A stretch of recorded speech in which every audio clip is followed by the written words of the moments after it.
everybody, this is Pyra, and it is just over a week post Final Fantasy XIV NA Fan Festival 2026, and boy, was it a crazy, amazing time. I was fortunate enough to be in person, and now that I've had some time to come home and take a breath and reflect, I wanted to go over my personal top 5 favorite things from the keynote itself at FanFest. And number one, right off the bat, is going to be the biggest thing, which was the announcement in the trailer for Evercold. In general, I am in love with like that Nordic kind of just old school fantasy vibe, and seeing that that's a lot of the vibe that's coming from Evercold, I just fell in love and got so giddy like instantly. On top of the story, I won't spoil any MSQ or story plots for anybody who's not caught up. However, I'm really enjoying where the story is headed, and I have a lot of questions, especially with where they showed us or what they showed us in the trailer versus what we've kind of known from past folks like Emmett Selk and people like that. So I honestly just got so excited for Evercold. Even the fact that the announcement is January of next year, that was what I was hoping for, and we're getting it. It's really a whirlwind pace. Yoshi P wasn't kidding. So number one, right out of the gate of my top 5 things was Evercold. The announcement, everything to do with it, the graphics, the maps, just look so amazing, and I honestly cannot wait to dive in whenever it launches in January. Now, number 2 on my top 5 things that I saw from the keynote was regional party finder and duty finder. We have been desperately needing this for years, and it's finally coming to fruition. And it's also finally coming to fruition before Evercold. So it was really great to hear that this was the solution. A lot of us in the community already had that in the back of our minds, that was definitely something that we wanted. So all North America, Europe, Japan, etc. Like the regional areas have a cross duty finder, party finder capability, so that people stop having to be landlocked for raiding or for what have you. So honestly, a huge W for anybody playing, not just raiders. I think that'll be a huge quality of life improvement across the board. And now number 3 was the open world concepts in development. If you saw my video that I posted maybe a couple months ago or so about my gripes, my biggest gripe in Final Fantasy XIV, one of the biggest things I noted was that a lot of the zones that we go to just die out. Like, they honestly just go away. Like, there's nothing to do with them after the main scenario quests are done, or maybe after like the first couple weeks where people do some fate grinding or some hunt trades.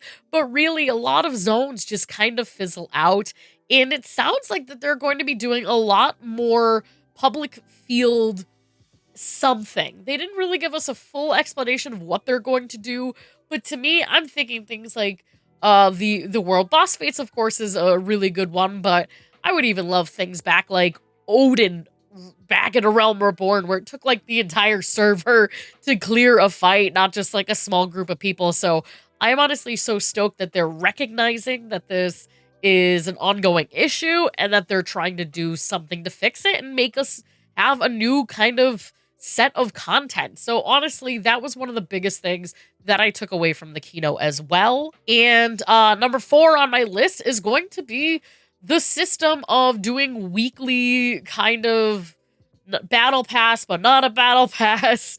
More like weekly roulettes, objectives versus daily.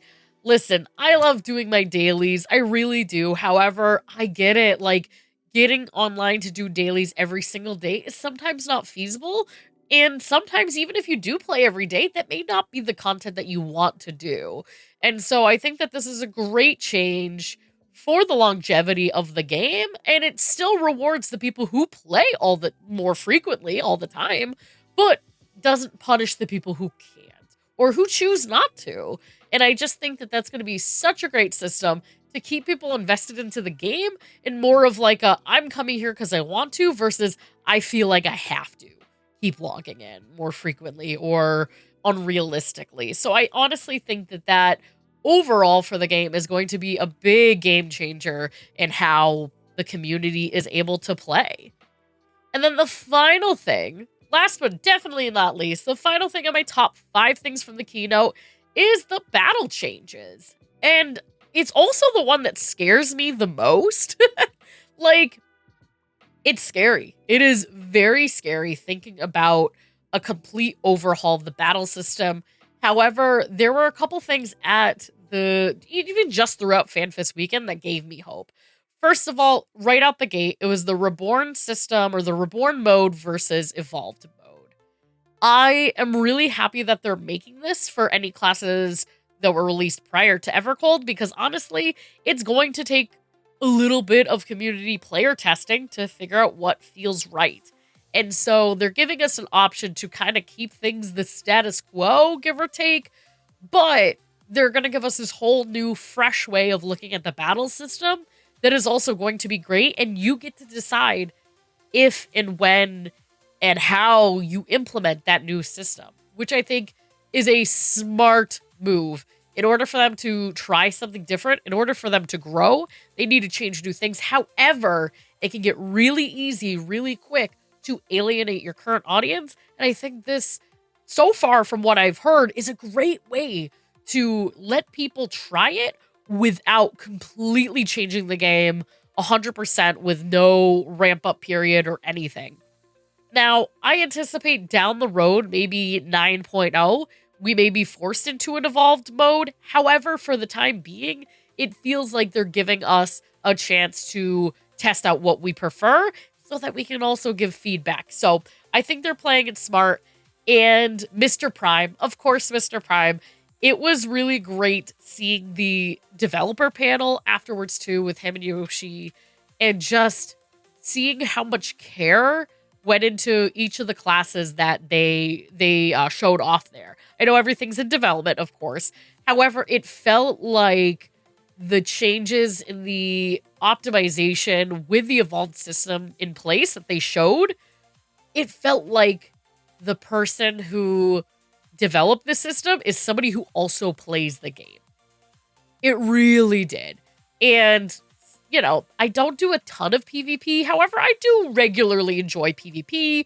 And the battle system there is honestly pretty solid.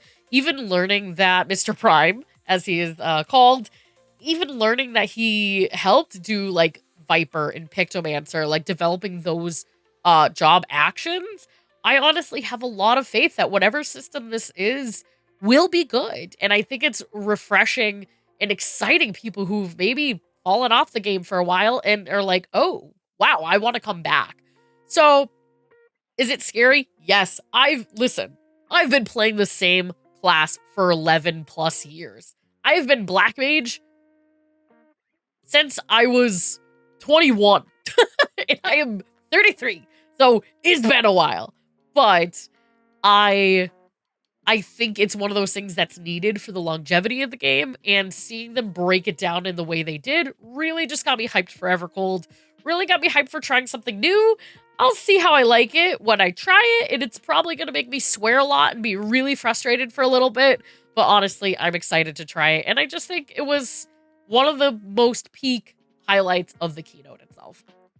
And so that's it for this video. Of course, I want to do a full breakdown of the keynote. I don't know if I'll have time. If I do, I will definitely try.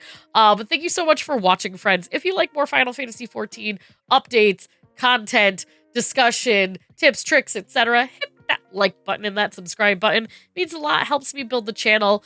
And I stream like almost every single day of the week, Final Fantasy XIV and random friend games as well. So come hang out and join the chaos, and we will see you in game. Bye!